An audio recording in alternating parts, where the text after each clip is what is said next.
Camilla. Why should I care about her? Because I care about her! Morning, noon, and night!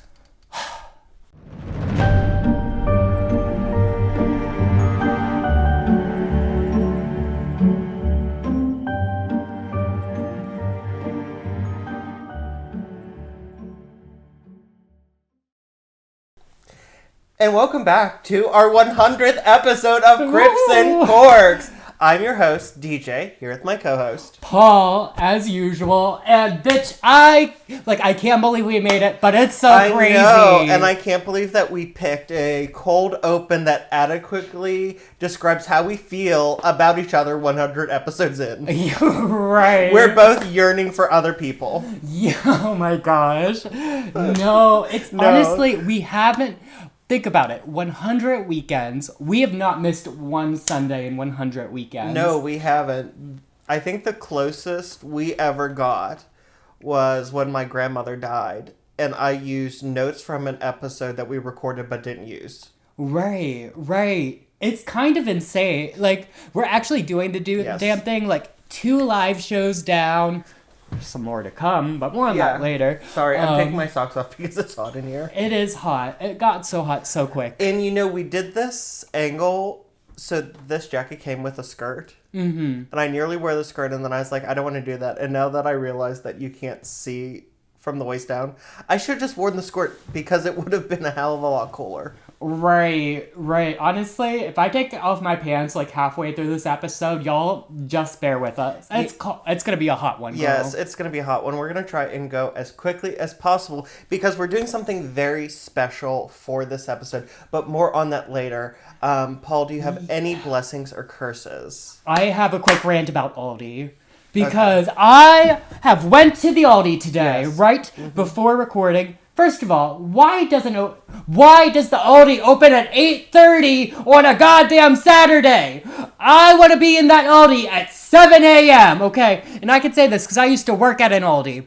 And I go in there looking for a fruit tray. Aldi doesn't have a goddamn fruit tray, okay? You got all the fruit there, just chop the shit up and put it in the plastic bowl. And as I'm walking into this Aldi, I go to put my good old quarter in the cart because you can't have the shopping cart without the quarter. I put that quarter in the cart. The cart doesn't come loose. It's stuck. And I pulled it far enough apart and I'm struggling and people are watching, so I have to stop. I try to push it back in to get my quarter back. I can't push it back in far enough to get my freaking quarter back. So I have to walk in and look like an idiot with all this shit in my arms. And then they don't have the fruits. Do you not have another quarter? No, I only brought one because I didn't anticipate the fucking cart getting stuck. Mood.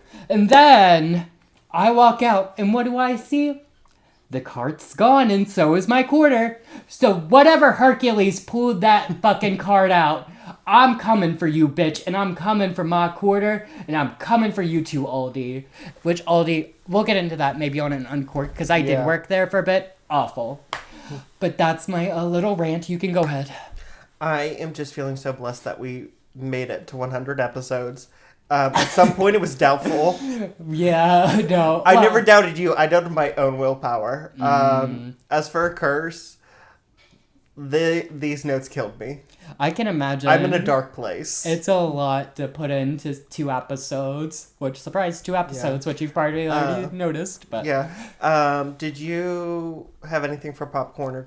Yes, okay. We do have to discuss the new Gap X Cat's Eye collab. Oh. Now, we all know the controversy with Sydney Sweeney and the American Eagle campaign. To her saying she has great genes, and then it just being messy, and whoever did that was very poor choice on your part. And I expected more of American Eagle. Yeah, well, maybe not. Because it is American Eagle, let's be real. But Gap clapped the fuck back. This Gap X Cat's Eye collab was everything. The dance is everything, and they're like a K-pop group. Mm-hmm. People of all different nationalities dancing together, and like these girls are some of the hottest girls I've ever seen in my life. Like, as a gay person, seeing these girls, I turned straight a little bit because they are so hot. I'll have to. I'm surprised you haven't seen this because it's been all over my TikTok, and I'm gonna learn this little TikTok dancey dance that they're doing. And honestly, good on you, Gap. Thank you for clapping back. Thank you for giving us the content we needed. I've never considered buying Gap jeans before, but now I am. And honestly, I've only been attracted to 3 girls in my life. Taylor Swift, Ariana Grande, and Zach Baggins. But these then there's girls... fighting words. Right. But these girls, all 6 of them, hit my line. Were all so hot. Some of the hottest girls I've ever seen in my life. I'm gonna have to show you this collab later because it's everything. Absolutely. Good on you, Gap. You fucking slayed that. Thank you so much, Gap. Who knew the sad beige white people store would come back? What I didn't know is like in the early 2000s and stuff, they always were using like urban culture and things like in their music videos. Like they just had a Troye Sivan collab and Gap. I think it was Missy Elliott too, like in the early 2000s, and they've always been about like embracing like all cultures in their ads and everything. Nice. So like having them clap back, iconic. But I will say, they also did record it before the Sydney Sweeney ad dropped, so they didn't fully know what they were doing. But good timing. They lucked out. Yeah, they did luck out. Good timing, and everyone's buying these jeans, and I'm going to be learning this little TikTok dancey dance. Yes. That's my pop culture corner. Do Wonderful. you have anything to add? No. All right. So you might notice that we're rushing the intro a bit. It's because for the 100th episode, we're doing the first ever, and probably only ever, Crips and Corks double feature. We are doing a double feature. So basically we're doing 2 episodes in one day, which means that we're releasing part 1 and part 2 on the same day so that you can see the whole story. But I went very in-depth with this story. Mm-hmm. So we decided rather than trying to jam everything into a 3-hour-long episode, we'd break it up into 2 so you have a time to pause, go to the bathroom, get a break, and more importantly, we have time to do that. Yes. And pray for me this week because we're literally recording it the week before and I have to edit both episodes in 1 week. So yes. So we're going to try and do crystal clear, no pauses, no ums. Period. So we're drinking, for our 100th episode, I splurged. Okay. I got us a bottle of Moet Chandon Imperial Brut. Ooh, okay. It's real French champagne. Real French champagne. I don't think I've ever had real champagne. I always get the little Andre at the bottom of the shelf. Yeah, there's nothing on the back. It's so good. Now, it does have a royal appointment. Ooh. By appointment to Her Majesty Queen Elizabeth II, purveyors of champagne, and as the royal coat of arms. Was this expensive? Yes. Oh my gosh, DJ, that's crazy. We only hit 100 once. We do only hit 100 once, so we're celebrating, y'all. We're celebrating. This is crazy, bitch. This is crazy. One of our balloons fell. Oh, I was like, what is behind me crawling? You guys can't see it because I couldn't get the camera angle good enough, but one of our balloons on top. I just hope the giant 100s don't fall. Yeah, as long as the giant 100s stay up, we're good to go, girly pop. Ooh. Pop it. Pop it for me. Oh, Jesus. That was smooth. I barely had a twist. That's crazy. I jumped. I'm not gonna lie. You clocked it on the camera if you're watching. I wasn't expecting it. Oh.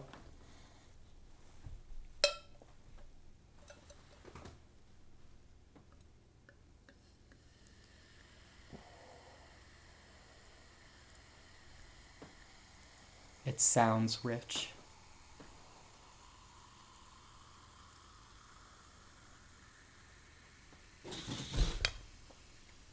What was that? I don't know. We're just gonna roll with it. And if our set falls apart on camera, I'm sorry, guys. Whatever happens at this point happens.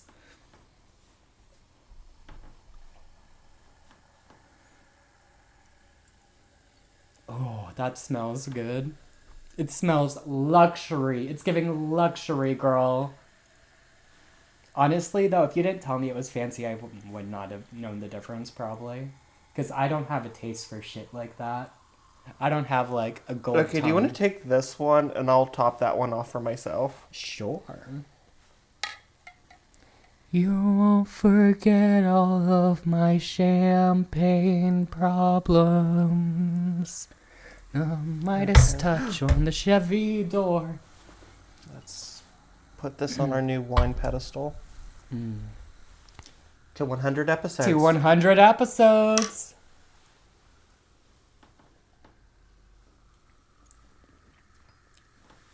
Very nice. Very nice. It does have a better taste than Andre. It does have a very nice...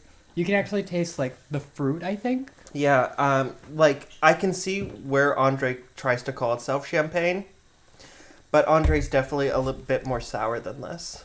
Yeah, which I don't mind a little sour. I'm a little sour myself sometimes, as you know. Yes. You can smell it from there, probably. Yes. Especially in this heat. Anyways, Paul. DJ. Let me tell you a story. Let's get into it. In this first installment of our very special double feature, we discuss a modern-day fairy tale which ended up a nightmare. A perfect girl married her prince and found he was in fact the villain of her story. She would suffer for years, vying for his love and then for freedom to live her life as she wished.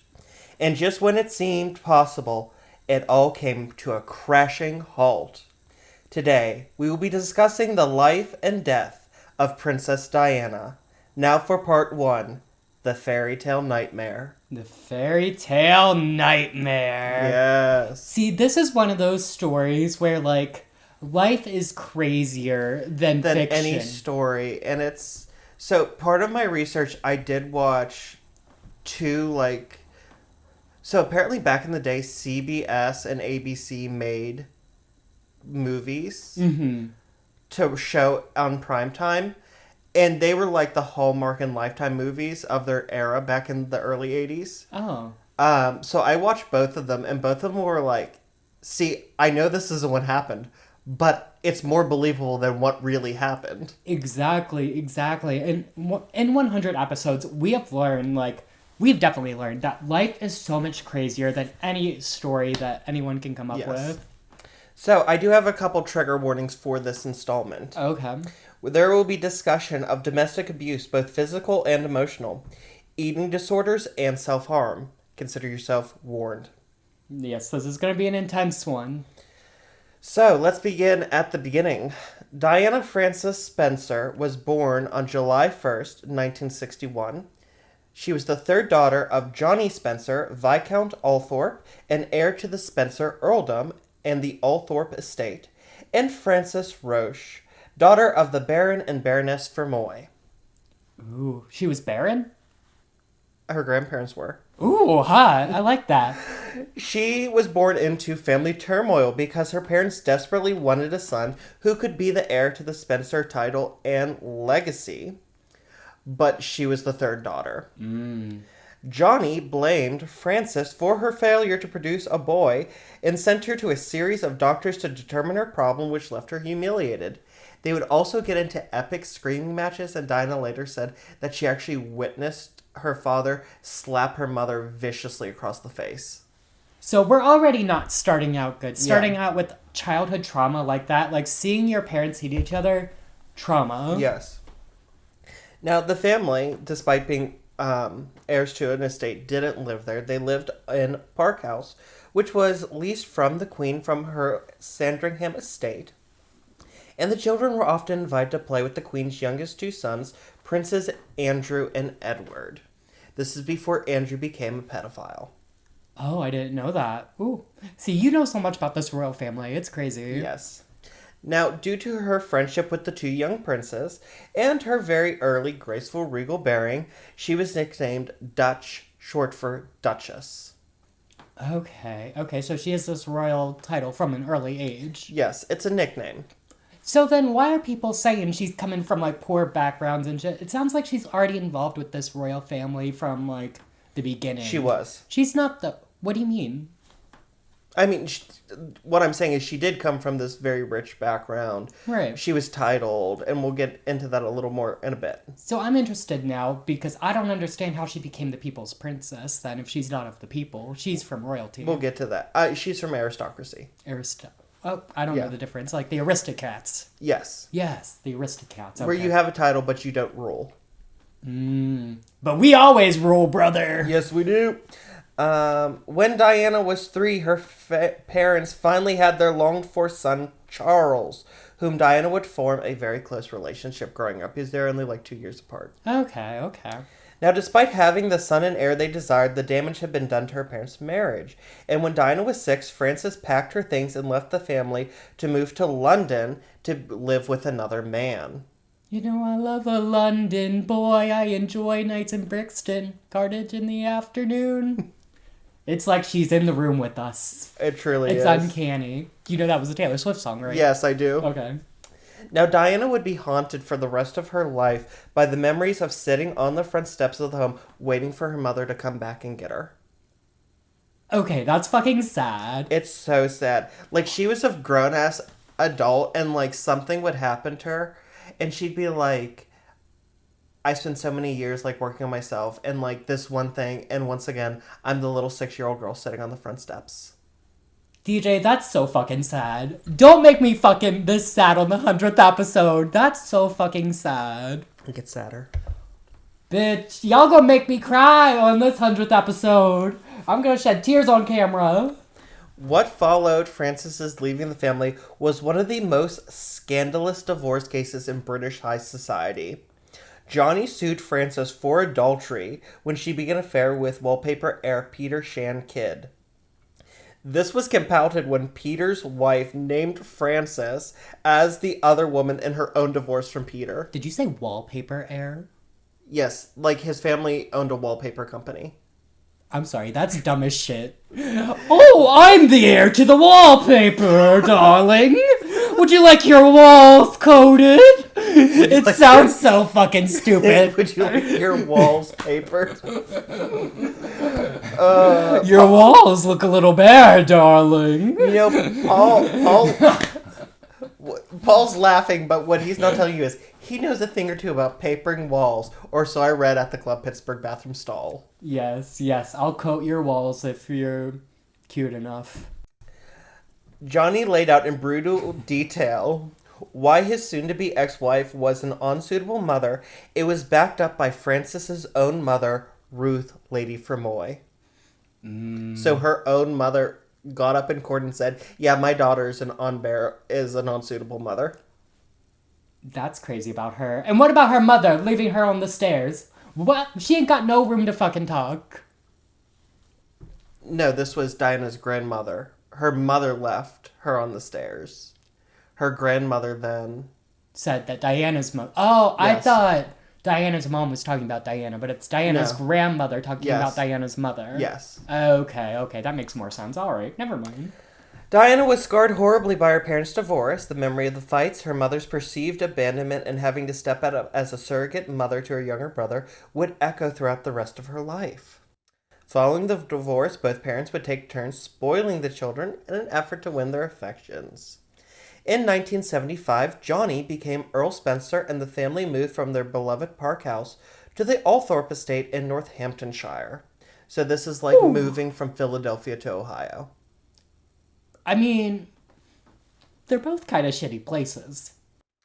The following year, Johnny remarried to Rain, Countess of Dartmouth, who was the daughter of Diana's favorite author, Barbara Cartland, who is known for her fluffy romances and her fluffy pink wardrobe. I want to be her. I want to be the Countess of Dartmouth. That sounds fucking cool. Well, upon the marriage, she was no longer Countess of Dartmouth. She was Countess Spencer.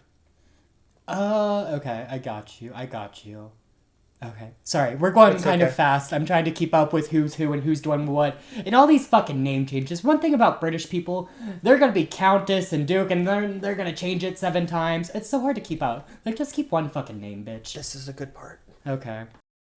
His 4 children were not invited to the wedding and learned of it in the newspaper. Oh! Diana was elected by her siblings to confront her father over the marriage, and she actually slapped him in the course of the argument. Ooh. The drama. Why weren't the kids invited? They didn't get along with Rain.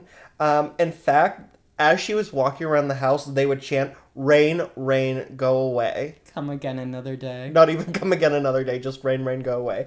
And they nicknamed her Acid Rain. Ew. They did not like her. It sounds like it. And that's like a British insult that it's like, oh, acid rain, you got me. But you know, a British person, their feelings would be hurt. Where an American person, we'd straight up call them like a bitch or something. Like, also, they're kids. You have to remember these are kids. Right, they really thought they were doing something there. Now, Diana was not a gifted student. She failed her secondary education test twice. Oh. However, she was known by her teachers as being kind and friendly and always helpful. Nice. That will echo throughout the rest of her life. She was also a talented swimmer, diver, and ballet dancer and wanted to become a ballerina when she grew up. But she grew to be too tall. She was 5'10". Okay. It sounds like she just had a different type of smart. She might not have been book smart, but she was like athletic smart, and like that's okay. Some people are like that. So one of the biographies I read for this said because she actually proved to be like incredibly intelligent. She was definitely more emotionally intelligent off the bat, but she was also, the biography said that basically she was very smart. She just didn't want to apply herself to anything that she didn't want to. Because later in life she did read like an anatomy textbook cover to cover. That's boring as shit. That's like reading the Bible cover to cover. Boring. Well, she was dating a doctor and she was trying to impress the doctor. So you read the whole anatomy? Girl, just read the wiki notes. I know you did. They did have wiki notes back then. I know. Okay. So when Dinah left school, her family feared she would have no direction in life because she moved into her mother's apartment and took a cooking class while doing cleaning work for her older sister, Sarah. Okay. There was some hope when she got a job as a children's dance instructor, but a skiing accident caused her to miss 3 months of work when she broke her leg and she was fired. Damn, that's rough. But what can you do? She broke her leg. She soon got steady work as a nursery school assistant teacher and part-time nanny to the Robertsons, an American family living in London. Despite being a pretty and lively girl who enjoyed dancing and music, she had no boyfriends and kept potential boyfriends at an arm's length. She later said that she had felt from a very early age that she had to keep herself, quote, neat and tidy for something else. Okay. So she's Christian, yeah? Yes. So it probably goes back to, like, you can't have sex till your marriage, and she's saving herself for marriage, and blah, blah, blah. Well, her older sister, like, Sarah, played the field a lot. Okay. But she's, like, was, like, she just, like, felt like, I need to... I'm going to hold off. I'm waiting for something better. Okay. I see you. Okay. And that something came in the form of the eldest child of Queen Elizabeth II and Prince Philip, Duke of Edinburgh, Prince Charles Philip Arthur George, Prince of Wales, and the heir to the British throne. See, that's another thing about these British names. Why you gotta be so fucking long? Why do you need 7 whole-ass white dude names and one, like, person? Like, why does one person need Philip, James, Johnson? It's like they're going through every basic white dude name and just listing them all on the birth certificate.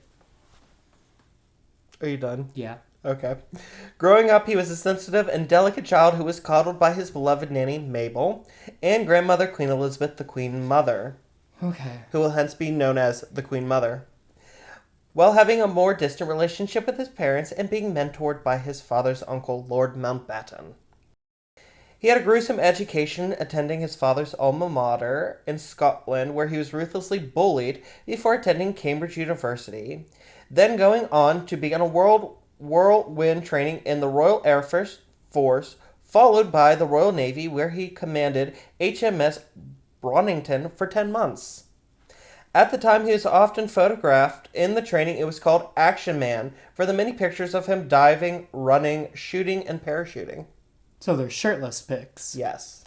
I'll be saving that for later, okay? Trust and believe I'm going to be looking that up, okay? And you want screenshot and save. Throughout the 1970s, he's played the field romantically at the urging of his uncle, Lord Mountbatten, who told him to sow his wild oats before settling down with a nice, young, virginal girl who he could mold into being the perfect wife for him. Of course, he's allowed to sow his oats, but heaven forbid a girl sow her oats. Lord Mountbatten told him this, hoping to buy time for his granddaughter Amanda to come of age, so that he could arrange a marriage between the two, as he had pushed his nephew Philip to marry the then Princess Elizabeth. Now they're family, yeah? He wants them to marry, like, inbreed. That's crazy. Oh my god. So what would the granddaughter be to him? Like the cousin or like... She would be a second cousin. Girl, that's crazy. And I'm from West Virginia. Well, right across the river from West Virginia, and that's crazy. Yeah. Charles's first romance was with a debutante named Camilla Shand, a member of the gentry class who was a year and a half older than he was. She was also a great-granddaughter of Alice Keppel, famously the last mistress of Charles's great-great-grandfather King Edward VII, and she approached him with the pickup line, "My great-grandmother was your great-great-grandfather's mistress, so shall we hop into bed?" And you know what, period? You get it, girl. I'm here for that. You know what, that's so period. Good on her. Camilla was a sensible, no-nonsense woman who advised Charles, but could also be warm and nurturing, which is what he wanted. He wanted a mommy figure. Mommy kink. Probably came from all that bullying. Truly an Oedipus complex. Unfortunately, Camilla was in an on-again, off-again relationship with Army officer Andrew Parker Bowles. It is said that Camilla only pursued Charles after Andrew broke things off to date his sister, Princess Anne, so she one-upped him. Oh, okay.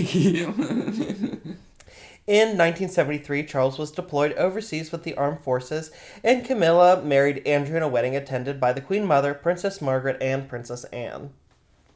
Charles then began a series of fleeting relationships with fascinating women, mostly from aristocratic backgrounds, including Lady Sarah Spencer, Diana's older sister.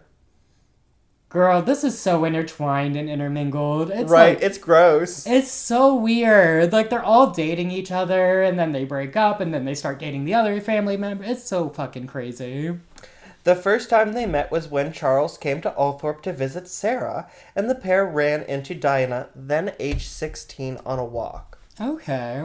The relationship with Sarah seemed to be the one, until she gave a disastrous interview to a newspaper reporter in which she stated she would say no if Charles did propose to her. Hey, I mean, if she wasn't ready, she wasn't ready. You can't blame a girl, okay? In 1979, Lord Mountbatten was assassinated by the Irish Republican Army, who rigged his fishing boat with a bomb. Charles was devastated by the loss of his uncle, grandfather figure, and mentor. He did attempt to propose to Mountbatten's granddaughter per his uncle's wishes, but did so feebly, and the grieving Amanda declined. Charles was now 31, unmarried, and with no serious prospects, and his family, the media, and the country was beginning to worry about the bachelor prince. Yeah, because I imagine when you're royalty, they probably want you married by like 25, probably. 24, even. 30 was like the cutoff for him. Right. It was like, if you're not married by 30, what are you doing?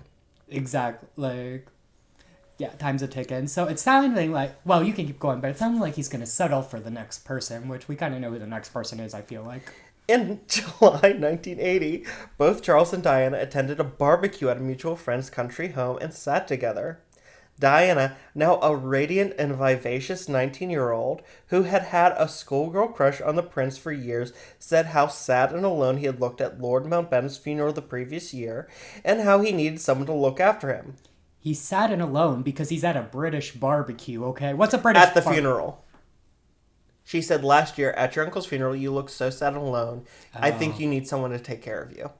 Well, what... Which is a terrible come-on line. You gotta let me get back to the British barbecue joke. Because what is a British barbecue but baked beans on toast? That is not true. They eat sausages.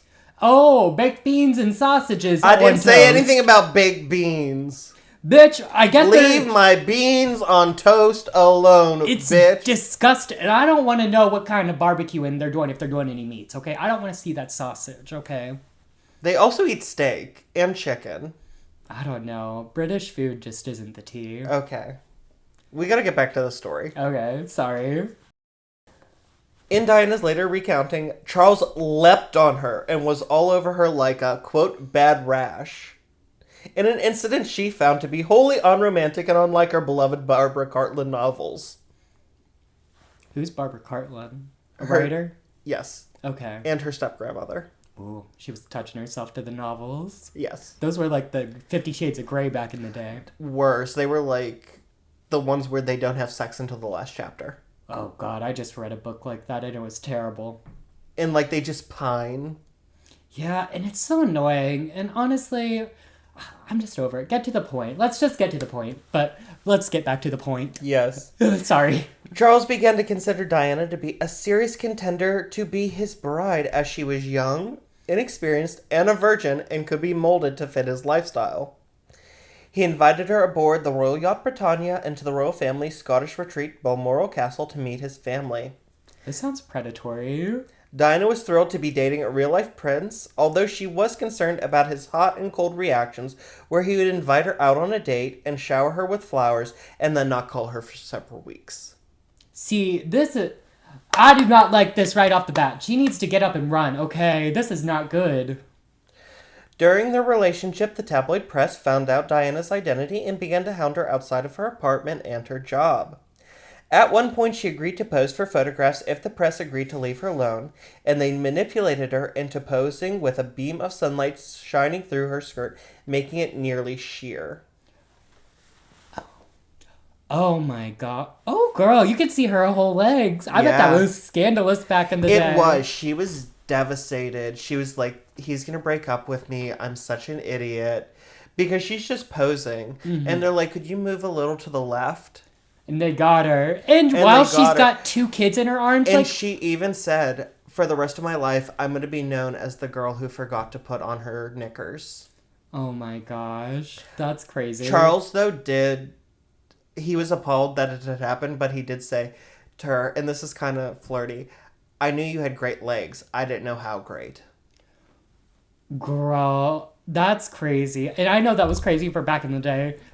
I feel like today's version is like, oh, you started OnlyFans, or like, your OnlyFans photos got leaked. Not even the OnlyFans. It's like if I sent you nudes and then you put them on Twitter. Right. It's very that. That's so much better of a description. Prince Philip finally confronted his son and said he had to decide if Diana was the one he wanted to marry before the press ruined her life forever. Or not. And Charles took it as an ultimatum. Okay. On February 3rd, 1981, Charles proposed to Diana in the nursery at Windsor Castle. At first she laughed and said, sure, at which he said, I'm serious. You do know you will be queen one day. And she answered more assuredly, yes. The palace announced the couple's engagement on February 24th, and in an interview afterwards, the couple was asked if they were in love, to which Diana said, of course. And Charles replied, whatever in love means anyway. This isn't good. This isn't looking good. And also the proposal, you're the king of fucking England or whatever. You're going to propose in the nursery? You couldn't come up with all the stunt show. You have all the money in the world. Okay. So he did say that, later he said he proposed in there because he wanted her to imagine all the children they would have. Oh my god. That's awful. Yeah, it's not great. But I mean, she's 20. Girl, take her to a nice dinner even. Like, not be like, well, you're going to be my baby machine, so I want you to picture this. But also, the reason why it took so long for them to announce it was she was just about to go with her mother for a 2-week vacation in Australia. And he hoped he would say, he hoped she would say, okay, I'll think about it and I'll let you know. Oh, yes, Australia, the land of better teeth but worse accents. Very true. Upon the announcement, Diana had to give up her job and her apartment with her friends and moved into a small set of rooms in Buckingham Palace. She spent her days being trained in royal etiquette by her grandmother, Lady Fermoy, who had already advised her, darling, you must understand that their sense of humor and their lifestyle are different, and I don't think it will suit you. Sorry, I was looking at Yeah. There are so many red flags here, and she's just going. Oh, gosh. Diana struggled to adapt to her new life. Weeks into her engagement, she attended a gala with Charles in a low-cut, strapless black gown which had scandalized Charles and caused a sensation in the press. Can I have a quick side note? Yeah. When you say scandalize, I didn't know scandalize. Like, I knew the word scandal, but I didn't know scandalize was an actual word. Yeah. And my ex didn't. His English wasn't his first language, and he would say that, and I was like, oh, that's just because he doesn't know English that well. I didn't realize it was an actual thing people say. Until right now. That he knew English better than I did, and it wasn't his first language, and I was like, damn. At the function, Princess Grace of Monaco, formerly an American film actress named Grace Kelly, pulled her aside and counseled her, "Don't worry, it only gets worse." Well, ain't that the truth? It's all downhill from here, kids, honestly. Charles then set off for a 5-week tour of Australia, and before leaving, Diana overheard him on the phone saying to Camilla how much he still loved her. The press photographed Diana sobbing as she watched Charles's plane take off and described it as endearing, when in reality her heart was broken. So this bitch knew this. She knew that he was in love with this little Camilla whore, and she's still going through with it? Yeah. But, well, honestly, she's just getting her bag, though. Like, she's getting that royal family bag. So, honestly, I low-key do get that. During his trip away, Diana had lunch with Camille in London to try and make sure everything was finished between them. Instead, Camille interrogated her about her interest to see when she could have Charles to herself, and lectured Diana on Charles's likes and dislikes. Oh, I'd fuck that bitch up. See, here in America, we would fuck that bitch up. We're not polite like those British folks, okay? Diana was extremely sad and lonely during this time, and she developed bulimia after her fiancé put his hand on her waist and remarked, "Getting a little chubby here, aren't we, darling?" That's awful. I'd fuck him up too. They're all getting fucked up. Everyone but Diana. Diana's safe. Everyone else, you're getting fucked up. Apparently, she dropped like 3 dress sizes between the engagement in February and the wedding in July. See, that's crazy. That girl had an eating disorder, and that's so sad. Poor girl. Days before the wedding, she discovered a bracelet Charles had bought for Camilla engraved with GF for Girl Friday, his nickname for her. Girl Friday? That's crazy. That don't even make sense. So his Girl Friday is like an old thing, like your old standby, like somebody you can go to for advice. And he called her his my Girl Friday, and so GF. Oh, so it's like a common like phrase the British folks use. Yes. Okay. Another explanation is that they called each other Gladys and Fred as code names, so that when they were talking on the phone. Oh my god. Yeah, let me find the sexiest name that I can find. Fucking Gladys. It was Gladys. Let me get up in that Gladys. Hold that thought. Hold that thought for later. It was so bad that the day before the wedding, Diana told her sister she wanted to call the whole thing off. Mm-hmm. They were sympathetic, but reminded her, "It's too late now, Dutch. Your face is on all the tea towels." Oh, geez. Like souvenirs. Mm-hmm. Which did make her laugh. Mm-hmm. On July 29th, 1981, Charles, the Prince of Wales, married Lady Diana Spencer in a fairytale wedding at St. Paul's Cathedral in London. She wore a custom ivory taffeta silk gown with a 25-foot train, designed by husband and wife David and Elizabeth Emanuel, which has since become iconic. That morning, her doubts and fears were relieved by a gift of an engraved ring from Charles with a note saying, "Just look 'em in the eye and knock 'em dead." Okay. During the ceremony, she could only focus on Camilla, who stood out from the crowd in an almost white suit and pillbox hat. Oh, so she was trying to steal her thunder by wearing white to the wedding. It was gray, but it was such a light shade of gray that... She was shading the girls. She was so distracted, she slipped up and referred to her husband as Philip Charles Arthur George during her vows. To which her husband later teased her, "You actually married my father." Following the ceremony, the couple made an appearance on the balcony of Buckingham Palace and kissed before the cheering crowds before setting off on their honeymoon. Can you even, like... Okay, he's kind of ugly. She's beautiful, but he's kind of ugly. She's beautiful. Could you imagine that actually being, like, your reality? Like, you have this huge wedding and the whole country is watching. Like, I cannot even imagine that. She later said that the single worst day of her life was her wedding day. Not because it, like, led to the marriage that caused her so much, like, heartbreak and anguish, but because, like, she was so stressed she couldn't enjoy a single moment of it. Right, because you have all those freaking people watching you. You can't enjoy it. Like, you have to do this and you have to hit your marks, and it's kind of like putting on a play, honestly. Yes. It's like putting on a show. Once on their honeymoon, the marriage began to fall apart. Already. Charles had came packed with a suitcase full of books to read. One night, they sat comparing their schedules, and a photograph of Camilla fell out of his planner, which caused a fight. Not him having a photograph of that horror. Oh my god. He has a photograph of his side chick on their honeymoon. That's crazy. Another fight occurred when he wore a pair of cufflinks with interlocking C's for Charles and Camilla.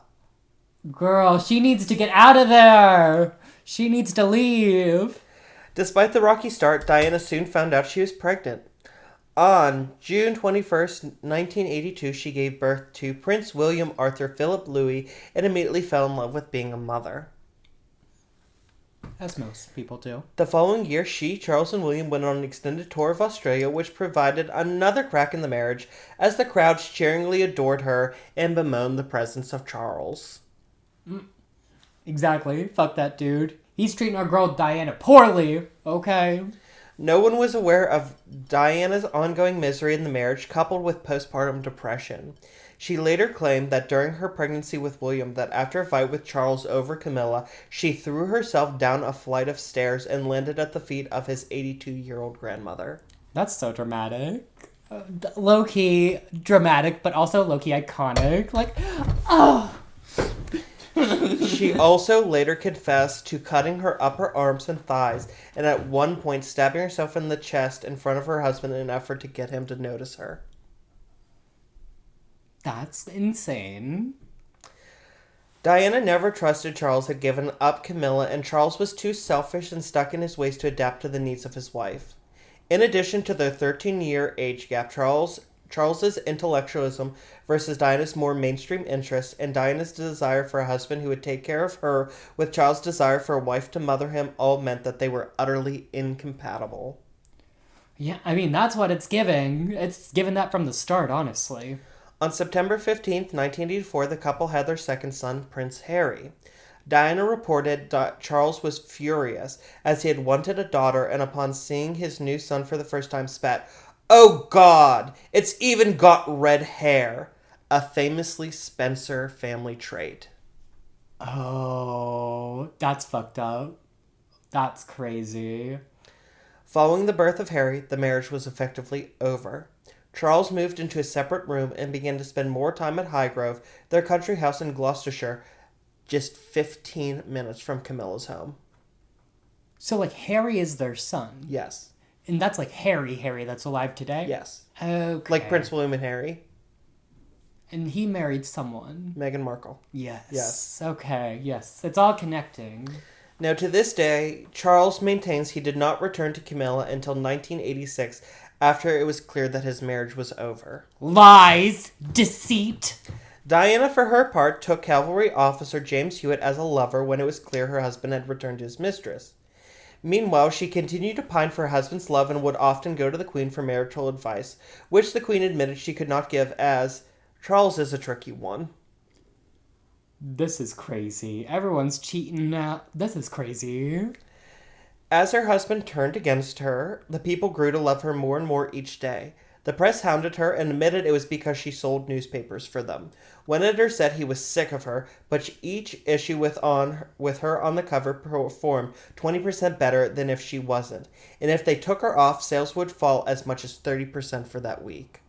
And you know what? As the people loved her more, her hair started looking more like a lesbian softball coach. And we love her for that. Oh, hang on. I do have a picture of her with her sons. We can put that in here. She looks pretty. She's good. So pretty. They look good. Very idyllic, I guess. What a nice family. Yeah. But little do they know the secrets. She also threw herself wholly into her charity work. She was a pioneer supporter of AIDS research and is largely responsible for ending the stigma surrounding it when she was photographed shaking hands and hugging AIDS patients. I did know about that. Girl, she was an OG ally. She was an ally. She is a gay icon. She was also famous. She was also friends with very famous, like, LGBT celebrities. Elton John was a close friend. Freddie Mercury once dressed her in drag to take her to a gay club in London. I mean, the gays just do it better. Girl, like, if you don't have gay friends, like, what are you doing? Right. Being boring, that's what you're doing. She was also an advocate for children, the homeless, and cancer research. And some all at once. True. We love the homeless cancer children. 1992 proved to be a breaking point for Charles and Diana. Diana's beloved father, Johnny, died while she was with her husband in Switzerland skiing, and her husband refused to comfort her, leaving her bodyguard to console her. Papa, no! Papa's gone. You know that's probably what she called him. She called him Daddy. Oh, okay, that's weird. Daddy, no! But can we talk about... I read her bodyguard's, memoir, and he said that Prince Charles, got the call and called him in and said, "Can you tell my wife?" Damn, I hope I get famous enough one day that my bodyguard can write a memoir and people are talking about it. Matters were made even worse when Charles refused Diana's request to not attend the funeral. She said, "I don't want you there," and he said, "I'm coming. It's going to be awkward if I don't attend my father-in-law's funeral." I mean, that makes sense. Later that year, Andrew Morton released the book, Diana, Her True Story, which he had written not only with her agreement, but with hours of interviews from her. Period. The book portrayed her struggles with bulimia, depression, and self-harm, as well as both her affairs and her husband's. You better work, girl, and I know the royal family hated that shit. Oh, they did. You but better here's the thing. You better go. She wasn't quoted at all. What she did was she gave him a list of close friends who would know these things. Mm-hmm. So that he could go and he could be like, "Well, I interviewed so-and-so, so-and-so, so-and-so," never mentioning her. And she maintained for years that she wasn't involved. That's weird. That doesn't make much sense. I'm sorry. It was because she wanted to hit back at Charles, but she didn't want to get in trouble for it. Okay, so she had the interviewer talk to her friends and be like, "Well, I didn't say it." And she never met with Andrew Morton. She would have a friend bring questions, and she would record her answers on a tape recorder, and then send the tape recorder back to him, to the author, through the friend. Okay, but she still did it. She still did it, but she denied. Mm. And this is how she denied it. "I never spoke with Andrew Morton."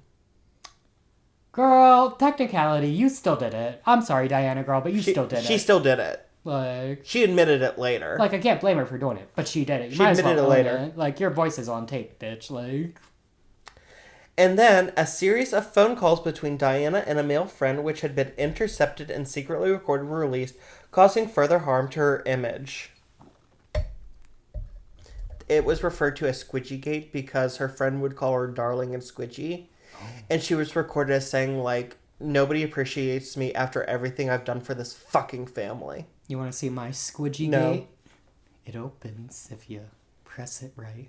Now, because of this, Diana became constantly paranoid that her home and her phone calls were being bugged and listened to by MI6, Britain's equivalent of CIA. Oh, okay. So that she could be destroyed. I was about to say the Men in Black. Holy shit. In December 1992, she and Charles formally separated, with Charles moving full-time to Highgrove and Diana remaining in their Kensington Palace apartment. Charles had any belongings she left at Highgrove burnt in a large bonfire, and she cleared his study out and installed a tanning bed. You know what? Period. Pop off, sis. Get that skin cancer. Diana was eager to put distance between herself and the royal family. She refused further protection from the Metropolitan Police Special Branch, and for the rest of her life she maintained that the bodyguards had spied on her. She also began to take on more solo appearances and supporting charities outside of the usual royal purview. In 1993, a tape phone conversation between Charles and Camilla in which he said he wished he was her tampon was released and put Diana back into sympathetic light. I wish I was your tampon is insane. He said he wanted to live in her trousers. "I wish I could die and come back as a box of Tampax." That's the craziest thing I've probably ever heard. And I've seen a lot of crazy and heard a lot of crazy thing. That kind of takes the cake a little bit. That's wild, bitch. And that makes you wonder what he was whispering to Diana in the bedroom, okay? Nothing. So this is so first of all, the idea of Charles coming towards me with an erection. makes me snap shut like a bear trap. Diana said that, or you're saying No, that? I'm saying that. Ooh, okay. My pussy snapped shut like a bear trap at that thought. But she described sex with him as he would roll on, roll off, and go to sleep. Ain't that how it is, girls? She also These men. said that every 3 weeks on a Tuesday, he would have sex with her. And that's because before her marriage, he would see Camilla every 3 weeks on a Tuesday. So she began to dread every third Tuesday. I dread it too. That's crazy. Like, and to be on a schedule like that, like, girl, planned sex is boring. Like, what are we doing? Here's the thing. What is it this? wasn't even like he would say, like, darling, you can't go to the AIDS Research Center that day. We have an appointment. It was just, he would walk into her room and, like, because they were staying in separate rooms, every third Tuesday he would just randomly, I'm going to sleep in here tonight. And then they'd be laying in bed and he would just, like... Oh, God, that's awful. He said, darling, I'm arriving. I've arrived. Rolls off. In 1994, Charles participated in a television interview designed to get sympathy in which he admitted to his ongoing affair with Camilla. He also released an authorized biography which portrayed him as the victim in the marriage and who tried to understand his erratic and mentally ill wife. Girl, that's crazy. Fuck him for that. Diana refused to be outdone and decided to fire back. In 1995, she participated in an interview with Martin Bashir for the BBC program Panorama. Has he died yet? Martin Bashir? Charles. No. Okay. Recent revelations have proven that Bashir actually coerced Diana into doing the interview with trumped-up evidence of a conspiracy to ruin her. In the interview, she laid bare her pain and suffering in her marriage, her self-harm, and eating disorder, stated her husband's relationship with Camilla ruined the marriage from the start. Two famous quotes from this interview include, "Well, there were 3 of us in this marriage, so it was a bit crowded." And, when asked if she thought she would be queen one day, "I don't want to be queen. I want to be queen of people's hearts, in people's hearts, but I don't think I'll ever be queen of this country." And so that's a snap from the interview. Bitch, she looks angry. Yeah. She looks mad. Girl, I'm sorry. I don't like her hair. I never have, never will. No. Now, the interview got equal parts sympathy and outrage from the public. But her family, her friends, her husband, and her in-laws were all nothing but angry. Weeks after the interview aired, the Queen wrote to both Diana and Charles and commanded they divorce and put the marriage out of its misery for the sake of the country. Charles agreed within weeks, and Diana held on until February. In July, they agreed to the terms. They would share custody of their children. Charles would pay Diana an outright sum of £17 million, as well as £400,000 a year. For what, bitch? When you have 17 million freaking pounds, how many more pounds do you freaking need? Diana also had to sign a confidentiality agreement saying she would not discuss the marriage publicly further. Diana was also given continued use of her Kensington Palace apartment and the offer of police protection. She refused police protection. Diana was stripped of her title and her style of Her Royal Highness and was to be styled Diana, Princess of Wales henceforth. Sometimes I refuse protection too, so I get it. This was a blow to Diana, and reportedly Queen wanted her to keep it as the mother of the future king, but Charles insisted. William told her, "Don't worry, Mummy, I'll return it to you when I'm king." Oh. Which is heartbreaking. Her and William were so close, like, after fights, she would lock herself in the bathroom, and he would sit on the floor with a box of Kleenex and, like, stick the Kleenex under the door to her. Okay, that's sweet. That's very sweet. On August 28th, 1996, the marriage of their Royal Highnesses, the Prince and Princess of Wales, formally ended. Diana took her wedding ring off for the first time in 15 years and prepared to start her life anew, away from the confines of royalty, and without knowing she had only 1 year left to live. Ooh. And with that, foreshadowing. We're going to end part 1. Okay. Paul and I are going to take a brief break to cool down. You all pause, digest, get yourself another drink, and we'll meet you back when you're ready to press play. Yes. Are we doing like a normal ending? Let's do a normal ending just in case like people want to take a long break. Okay. Thank you for listening. Please be sure to like, subscribe, follow. DM us on any of our social medias and let us know your thoughts, or email us if you have personal stories about any hauntings, alien encounters, Bigfoot sightings, or if you have any stories about Princess Diana. Paul, where can they find you? You can find me at my personal Instagram and TikTok at Paulember, Paulember. And as usual, it's not delivery, it's DiGiorno.